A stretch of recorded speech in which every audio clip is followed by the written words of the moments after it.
So this is the OnePlus 12 and it's currently running the latest OxygenOS 14 update. And in this video, I want to talk about my experience and my thoughts with OxygenOS as a whole. I'll be walking through the software as well as giving you guys a look at the way I have my phone set up on the OnePlus 12. Now this video is for anyone who's interested in any OnePlus device. Could be the OnePlus 11, the OnePlus 12R, or the OnePlus 12 like I have here.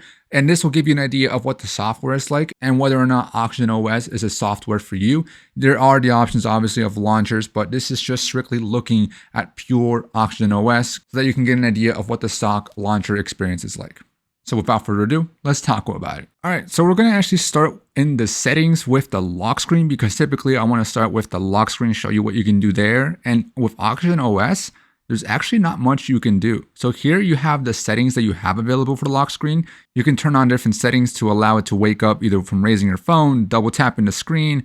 And the only other thing you can do is change up the lock screen shortcuts. That's really about it. And it's pretty disappointing. You can't change the clock style. You can't add effects. You can't add widgets. It's pretty much basic and the same for every other OxygenOS user out there. So that's one thing that OxygenOS is definitely missing from all other Android experiences. The Pixel launcher has it, One UI has it, and I'm sure ColorOS might even have it, although they are very similar, if not exactly the same OxygenOS, so maybe not. But either way, they are missing that lock screen customization. So we're just going to go ahead and jump into the home screen then. As you can see, I have a pretty minimum setup in my opinion. I take advantage of some of the stock options that they have available. So at the very top, I do have a Google at a glance widget. I do personally prefer it over OnePlus's widgets, and that's mainly because if I add a OnePlus widget, they do tend to use an excessive amount of padding on it. I'll show you an example here. So here in these clocks, if I select one of these, let's go for the smallest one possible, probably this one. You can already see how much more padding it's taken up compared to the Google at a glance one, and it gives you pretty similar information. Not to mention, I've had issues with the OnePlus's weather app not loading the correct weather on the widget, and even when I click into the weather, it still wouldn't refresh. It would still give me issues and not load, and it would give me yesterday's weather. Even in the 15-day weather forecast, it would still give me yesterday's weather. So that's why I just ended up deciding to use the Google at a glance widget. Plus, it does change to show you any calendar events that you have saved in your calendar. Up in the top left corner where it has the date, it'll change to any event coming up, which I kind of like. And I also prefer Google's weather app. Now at the bottom, I have a handful of folders. So there's two of them that are shrunk down. They're regular size folders. When you click on them, they open up and it shows you a full look at your folder. But these ones on the sides here, you can see that I can quickly just access them and scroll through them without having to open up the folder. I can also even open up an app without having to actually open up the folder. So this is called expanding your folder, which I think is a very nice feature with OxygenOS. You simply hold down on the folder and then you click enlarge folder. And you can see it just made the folder a bit bigger, and then you can swipe through the folder and be able to access those apps right away. I think it's a pretty cool feature since it allows you to add a lot more apps onto your screen without having to use up a lot of room in your screen. Plus, it also looks a lot more minimal. But as far as the apps that I have here, I have my productivity apps on the left here, and then I have some basic phone application apps on the right, and my streaming apps in the middle, and then some home control apps. At the very bottom, you can see I have very basic applications such as the Play Store, my messages, the browser, and the camera app. And swiping over to the right, I have more folders and more widgets. So at the very top, you'll see I have a screen on time widget. This will just give me an at a glance look of my screen on time. And next to it, I have a folder for all my social media applications. Again, I have this one enlarged so I can just quickly access those apps without having to open up the folder every single time. Same thing below. This is my online banking apps, quick access to my Galaxy Buds widget. And then below it, more folders, one of them being enlarged and the rest being in their individual small folder sizes. So I won't go through every single application here, but this gives you a general idea of how you can customize and organize your home page if you want. As you can see, I have a lot more stuff on this page, and that's because it's my secondary page versus my home screen. It's a little bit more minimal. And if you swipe all the way to the left, you'll have access to your Google Discover page. And one thing I love about OxygenOS and the Google Discover page is the fact that you have a search bar at the very top. So this allows you to quickly access Google search, just search something up as needed. And that also removes one widget that I typically have on my home screen, and that's the Google search bar. So before I used to have this Google search bar widget added into my home screen, but now I don't need it because I just swipe over and use this Google search bar up there. Plus, it also reduces the amount of time that I feel the need to just search something up. I'll sometimes log into my phone and then realize I don't need to search it. It's an extra swipe to the left, which does sound like an inconvenience, but it's more or less trying to reduce the amount of time that I try to spend on my phone. Now, you might be asking what kind of icons I'm using here. So if I hold down on a home screen here, you'll have access to a bunch of different settings you can change. We'll hop right into the icons since the wallpapers is pretty self-explanatory. Just select the wallpapers. There are some default ones in there, but I won't show those off because really you can find those online easily. But there are a couple of custom options here and pre-default options that you have here. So you have the aquamorphic. This just gives you a squarish squircle, I think that's how you pronounce it. Look to it. You can change the size of the icons if you want. So the material one is more Google-esque, trying to replicate what a typical stock vanilla Android look would look like. Pebble, I think it's very similar to aquamorphic. I'm not entirely sure what the massive difference is there, but it's there as an option. Then you have custom. With custom, you can choose between a couple of different shapes. You can also change the roundedness of the corner. So if you want to get that full circle, you can do that. Or if you want to get a more square look, you can do that as well. Here you also have the ability to adopt system colors. So this will take the colors from your wallpaper and apply it to your system. It does that by default, but you can also apply it then to your app icons. So you can use this if you want to get your icons to look aesthetically matching and pleasing to the wallpaper that you have selected. Now the icons I'm using are called the Verticon icons. So all you have to do is go into the Play Store and look this icon pack up. It does cost I think around $1 or so, and then you'll be able to easily install this into OxygenOS. As you can see here, I do have the show app names toggled off personally, but you can toggle it on. And just to show you a quick difference here of what it looks like, see my folders now have their names underneath it. And when I open up one of these folders, it'll show you the names of the applications. Me personally, like I said, I prefer to have the names hidden just because it looks a little bit cleaner. And something I find annoying is that for some reason, OxygenOS does have two separate locations where you can get widgets from. So you have that main widgets icon here that you can select from a variety of different widgets, including both stock widgets as well as third-party widgets that are available from the installed apps that you have. But you also have this plus icon at the very top left, which gives you access to more widgets. But these are just stock widgets as well. It's kind of weird to me. I kind of feel like they should all be included under one section. You also may be wondering why when I hold down, this also pops up where you have the ability to move things around in your grid. Well, this is like an editor. It's where you can come in here and edit your home screen as you please. You could also do the same thing from the home screen. You can move your widgets and your apps straight from there. But honestly, I'm not entirely sure why this exists. I don't really come in here and customize things from the editor. I purely just go in here for these other options that are down at the bottom. Another cool option that you have here is the transitions. OxygenOS gives you a couple of different options to choose from, including the default, which is just sliding back and forth. You can roll it, you can make it a cube, you can flip back and forth. I like the card option, so that's the option I prefer, but you have a variety of different options here that you can choose from. And then taking a quick peek at more for your settings here. So this just drops you into the main settings page, but for home screen and lock screen options, there's a couple notable things here that you may want to know about. The swipe down on a home screen option, this allows you to choose the global search or shelf. This is something I stopped using a while back. I forget what Android version or what OxygenOS version changed this up, but now when you swipe down, it'll bring up the shelf. I never used the shelf. It's really just a section for your widgets to live. And it's those widgets that I showed you that are kind of separated. So these just live here for some reason. But now that they've changed it up where you have to choose between swiping down to access your notification drawer or access the shelf, is kind of annoying.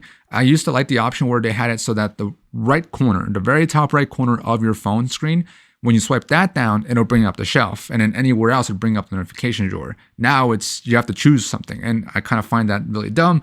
So now that just means that I'm just not going to use the shelf. The last thing I want to show you here is the app animation speed. So you can choose between a fast animation and a medium animation. So this just speeds up the animations of when you're opening up applications or going to swipe to your recent applications.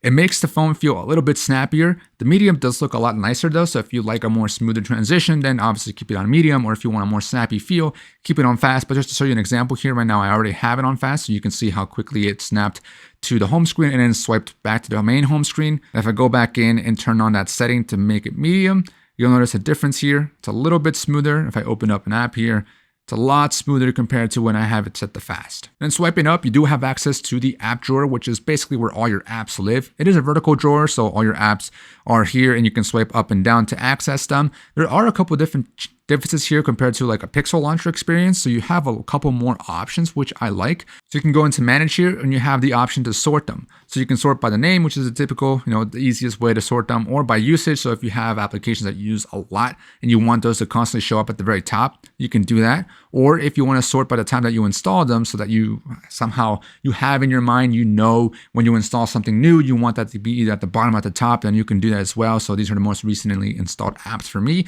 and I can quickly just access those as I want. So that's up to you to decide how you want to sort that, but the fact that you have those options is pretty nice. You can also go in and select a bunch of applications at one time, and this gives you the option to quickly add them to your home screen or uninstall them really quickly. So again, this makes it a lot more convenient than doing it one by one. Next, we'll talk about the notifications and the quick settings. First, notifications here, it's pretty basic. It's pretty well organized for the most part, where you'll have notifications from the same thread grouped together and important messages will show up at the very top.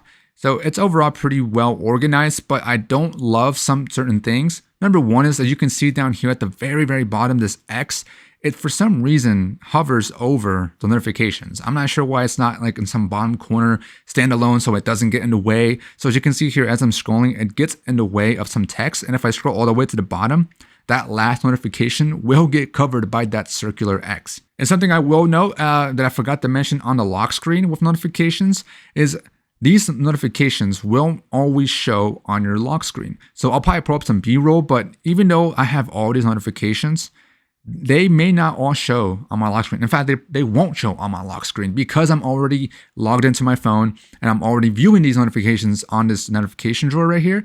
And if I go to turn off my phone and then click on my lock screen just to view notifications so I see if I have any, it'll say I won't have any until I log in, and then I can swipe down and see them again. I'm not sure why OxygenOS does that. I find it very annoying. It may help with avoiding distractions, but it also does lead to me missing notifications because I won't see any on my lock screen and assume I have none. Now, swiping the whole way down to your quick settings, pretty basic here. You have access to your Wi-Fi, your Bluetooth, and then a couple of other options here. You can obviously edit and customize these as you please. But some things you may want to note here is that with the Wi-Fi, you have to click on the Wi-Fi to be able to then toggle it on and off or be able to select a different network. Same thing with the Bluetooth. When you click on it, it opens up a Bluetooth menu. You can click right on the icon itself to be able to turn it off and on. So that could be convenient. It takes some learning after a while because there's times where you click on it thinking it's going to open up the menu, or vice versa. You click on it thinking it's going to turn it off, but you accidentally click the arrow and opens up the menu. So it could lead to some annoyances, but otherwise it's pretty basic. Now, when you're playing music though, it does get annoying because it does open up that menu every single time, mainly because those buttons to be able to skip and pause do seem to be very small. So let's start playing some music here. And if I swipe down, you can see I have access to some audio controls, but they're pretty small. So you have to make sure you actually hit those buttons. Otherwise, if you click on it, it's going to open up another pop-up menu. And I will say, I don't like that they push everything up towards the top. You can see even though I'm playing music or have the music going and the audio players is available, you still have all this space at the bottom. I'm not sure why it's not the opposite way around, where all those quick setting toggles and everything else is moved down closer to the bottom. Would make it a lot easier and one-handed friendly, just because it is a pretty big phone, so it would be much easier to reach if you have smaller hands. I also do want to note that in the top menu here with the 3 buttons, you do have access to your media output, which I personally like to use a lot. So this is useful where you have multiple audio devices connected to your phone. So say a car Bluetooth or a speaker and some headphones, you can go in and select which exact speaker you want the audio from your phone to go to. Now also note you do have a couple of options as far as customizing this quick settings. It's not many, but more than some other launchers give you. So if you go into Wallpaper and Style in your settings and then go to quick settings, here you see you have the option to select the different shapes that you want to use. If you swipe back and go back to the settings, go to notifications and status bar, go to status bar. Here you'll see you have the option to toggle on different statuses at the very top right to be able to show or not show depending on what you like seeing or not seeing. You can also choose how you want your notifications to show on the top left. Right now it is showing that I'm screen recording, so you won't be able to see those right now. But the battery style you can also change. So if you want to change it up to look like an iPhone, you can do that, or make it look a little bit different, or just not show at all. You can do that as well. Also, I didn't realize that you can actually put the percentage inside of the icon. So I'm actually going to go ahead and do that now because that looks a lot more like an iPhone now. While I'm still talking about notifications, the smart notification hiding is a very cool feature. This allows you to use your face data and face information, so just your facial recognition, to be able to recognize that it's you who's viewing the phone. And if it's not you who's viewing the phone, then it won't show the details of the notification when they first pop up. This is good for if you're showing someone a video on YouTube or something and you're sharing your phone real quick, but you don't want them to see the notification that you just received. You can use this for that. But just note that if they were to swipe down, they'll still be able to see the full notification details. So now I'm going to continue going through some of these settings to give you guys an idea of more options that you have available. So Wi-Fi, mobile network, and Bluetooth, and connection and sharing is pretty self-explanatory. The connection and sharing, the only thing you may want to know here is that you can use link to Windows here. So if you have a Windows laptop, you can connect this via the link to Windows. Gives you an access and ability to be able to either receive messages and respond to messages on your Windows laptop, but also access some of your files. In Wallpaper and Style, something that's very neat and unique here is that if you go into your colors, you do have the option to choose custom.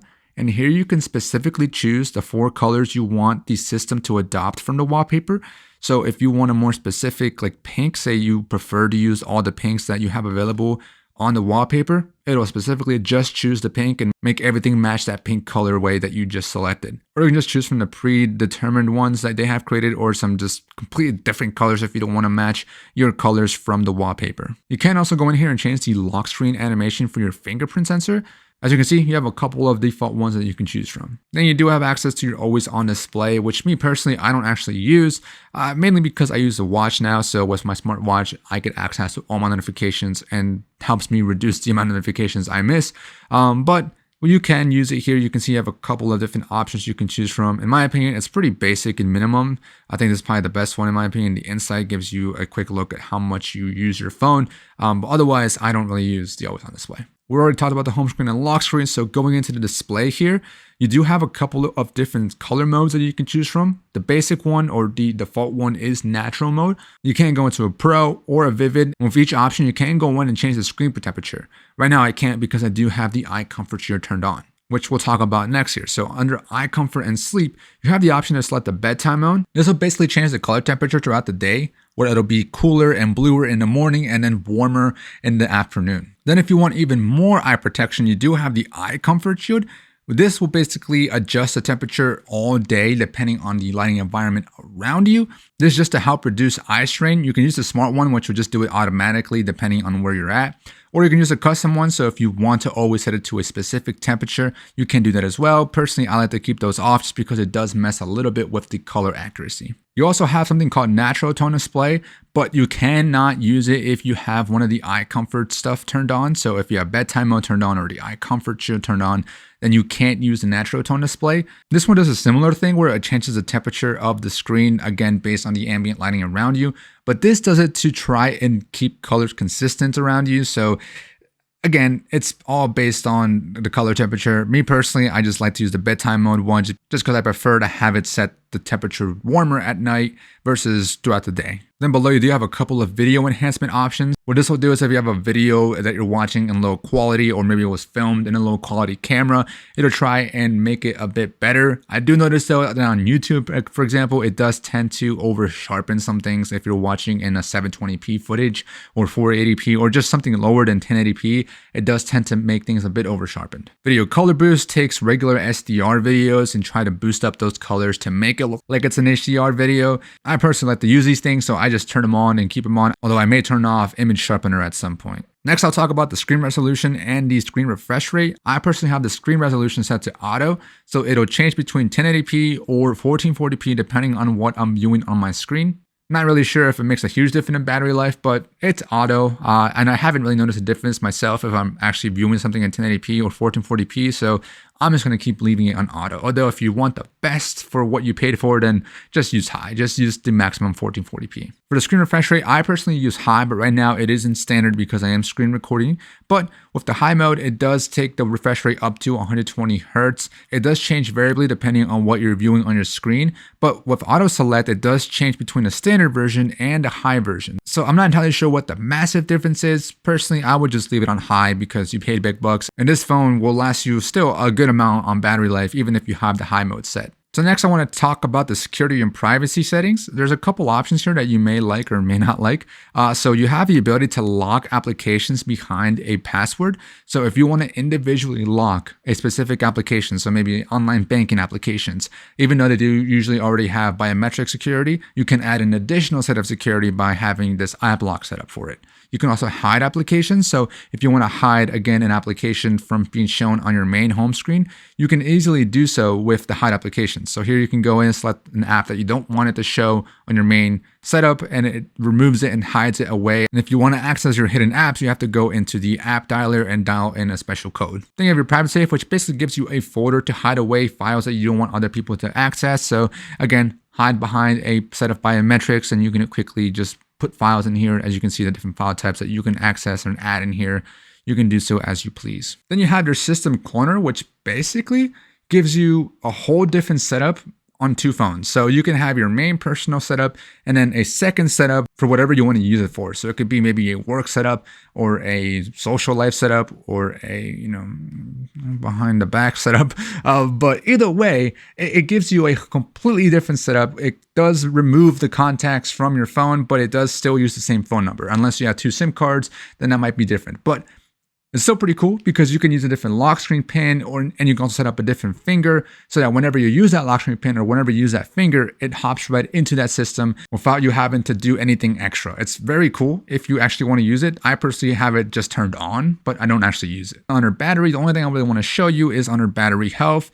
You do have the option to choose between smart charging or stop charging at 80%. I personally choose smart charging, which basically means that the phone learns your patterns and knows when you charge your phone. So if you charge your phone overnight all the time, then it'll learn that. And so what it'll probably do is it'll stop charging at 80% at a certain point, and then once it gets closer to your wake up time, then it'll fully charge to 100%. Or you can force your phone to always stop charging at 80%. So if you want to keep that battery health to its maximum capability, then you can obviously turn that on. Me personally, I like to keep it at smart charging because it makes the most sense. Then you can go under special features, which will just be different options for things such as multitasking. So you have the split view option, the floating window, and then you also have the smart sidebar. So those can all intertwine and work together. And I'll show you here that I have my smart sidebar on the top left corner. So when I swipe from the top left, this smart sidebar gives you access to certain actions, or you can access all your applications. And what you can then do is you can drag and drop things. So obviously these quick actions, if I just click on one, it'll just automatically launch that quick action. So here you have the option to partially screenshot something. So if I just want to screenshot this split view, I can do that. Select check, and it'll just save that into my gallery. But if I want to multitask, say for example, I just want to open up Reddit in a pop-up view, I just click it and it'll open up in a little pop-up window, sort of like how Windows works, so you have multiple windows. With OxygenOS, you do only have access to one window, so even if I swipe over and say open up the calculator, it'll close Reddit and then open up the calculator. And the only time I ever use the floating windows is actually for a calculator. So sometimes I'll be on Amazon and want to figure out some kind of discount. So they have a 10% discount. I'll quickly open this up and figure out how much it's going to end up costing me. But my personal favorite option is the fact that you can split screen on here. So if I go back and open up Reddit, but open it up in full screen and then swipe again and then grab YouTube and then swipe it to the top, you can see here I now have the option to select the video and then swipe and scroll around Reddit as I want to. And I personally would like to move YouTube up to the very top, so I'll select a specific video. So let's say I want to watch this video. So I can be watching this video here while also swiping around and getting almost a full screen experience on Reddit while not having to worry about a floating window. You can also make YouTube into a picture-in-picture window. So if I swipe home while I'm using YouTube, you'll see here I have a picture-in-picture window, so I can still access and view that video while I'm still scrolling around my home OS system. And you can open up other apps here, so you can go into the calendar, you can go into whatever app you want to use, and still be able to watch that video in the top corner. Now, of course, note that if you have the window open, you can still move it around, you can enlarge it and make it smaller, but it does get in the way. So here you can see if I want to view what's on top, I have to swipe it to the bottom and vice versa. So I personally have to use the split screen when I can, but the picture-in-picture does become pretty convenient when I just want to quickly continue watching a video while browsing something else. Then you do have a couple of modes. So obviously you can see here you have a kids mode, which makes things a lot simpler. And same thing with the simple mode, makes things a lot more simpler for someone who's maybe not super tech savvy and just wants a simple experience. But you also have modes such as your focus mode and your bedtime mode. So this can turn on based on the schedule. And what it does is just blocks applications from showing up and also notifications from showing up from the applications that you have selected. And similarly, the bedtime mode will also adjust some screen settings if you want to do that. And you can also set up some do not disturb options. I use both of them, so I have them set on a schedule. So at that scheduled time, it will turn on. But I will note that it hasn't happened recently, but over the past month or so that I've used OxygenOS on both the OnePlus 11 and also the OnePlus 12, sometimes these modes don't turn on exactly when I have them scheduled to. They're usually always just a few minutes late, whether it be a few minutes turning on late or a few minutes turning off late. And it can be a bit annoying, but all I have to do is just go in and toggle it on myself. It's not a huge deal, but it does get annoying over time. And that pretty much covers the settings. If I go into About Device here, I do like that they give you a little section where you can quickly see your specs about your phone. So you can see what model I have, you can see the processor that I have, your storage, your battery capacity, the screen size, the camera details, and the RAM that you have. So I think it's pretty cool that they give you this quick access and a quick overview of your phone specs. And talking about how many updates you get, you are supposed to be getting 4 years of major OS updates and 5 years of security updates. And I think that's plenty enough for a phone. I know Google and Samsung are offering like 7 years now. But in reality, you likely won't be keeping your phone for that long, especially if you're considering a OnePlus 12 or just a OnePlus device. The chances of you keeping your OnePlus for that long, there are people who keep their phone for that long, but likely if you're an enthusiast, you're likely getting a OnePlus. And if you're getting a OnePlus, you likely want to upgrade every 2 or 3 years maybe. So I think 4 to 5 is still a good amount of support for the OnePlus 12 personally. And as far as how many updates I've been getting and how consistent they've been, usually it's been about 1 every other month or 1 every month. So they've been staying up pretty consistent, and they've adjusted and fixed a handful of things. So one thing I know that they adjusted and fixed recently with this latest update is the way the camera system works when you're recording a video. So if I go over to video, before, when you were swiping around and scrolling, you had to use this scroll bar, specifically when you were actually recording video. So if I start recording video here and I start to scroll, you now have access to quick zoom toggles. So I can quickly toggle between the different zoom levels that I want, but I can also just easily just use this little scroll bar to move in and out and actually see where I'm going to be zooming in. The predefined options are the best options here, in my opinion, because they weren't available before. So I love that you now have that option. Thank you, OnePlus, for listening to the consumers here and updating that. So that's brilliant. And also, they changed up the way the volume rocker looked. Some people I saw weren't super happy with the way it looked. I personally don't mind it. It does look like an iPhone, and also does look a bit like, I think, MIUI people were saying. I personally have never used a phone with MIUI, or was it ColorOS, although this is kind of mixed with ColorOS. So maybe it's MIUI. I'm not entirely sure, but I know people were saying that it looks a bit like an iPhone. You can even see the animation. So if I close it and then turn it on, it doesn't look too much like an iPhone, actually. Never mind. But this portion does a bit. But either way, they have been consistent with their updates and have been bringing at least one every other month, which has been good. So overall, OxygenOS, definitely a solid launcher experience, but I personally still prefer One UI because you get a ton more options, in my opinion. Still get a lot of features and options on OxygenOS, but not as many as One UI. Definitely more than Pixel though. Pixel is a lot more simple and a lot more fluid as well, but it's overall very simple. So that's why I still prefer OxygenOS over the Pixel launcher. So hopefully this video was helpful. Hopefully you learned something. And if you're someone who's considering a OnePlus device that's running OxygenOS, what do you guys think of OxygenOS? Or if you're someone who already owns a OnePlus device, do you have any tips and tricks of OxygenOS? Let me know down in the comments below. But otherwise, hopefully this video helped. Hopefully you guys enjoyed, and peace.